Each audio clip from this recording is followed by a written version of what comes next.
हे पार्थ, तुम कर्म कर सकते हो, कर्म करने का संकल्प कर सकते हो, परंतु इसका फल पाना तुम्हारे हाथों में नहीं है।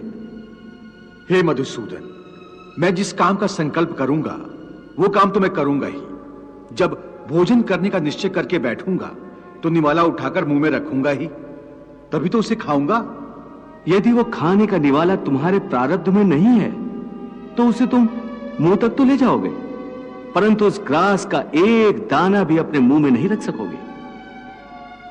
हे अर्जुन, केवल कर्म का संकल्प ही प्राणी के अधिकार में है, उसका फल प्राणी के अधिकार में नहीं है।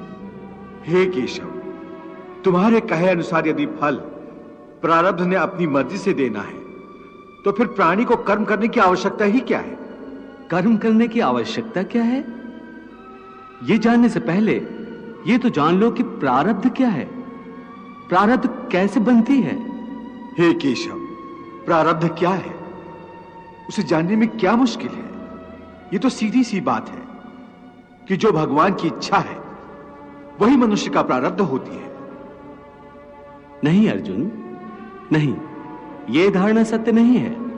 क्यों सत्य नहीं है?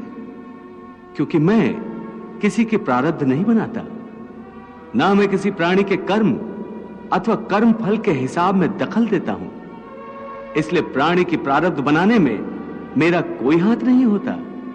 फिर कौन बनाता है प्राणियों का प्रारब्ध? प्राणियों के अपने कर्म। अर्थात ये कि प्राणी जैसे कर्म करेगा उसका वैसा ही फल पाएगा। अच्छे कर्म करेगा तो अच्छा फल मिलेगा और बुरे कर्म करेगा तो बुरा फल पाएगा।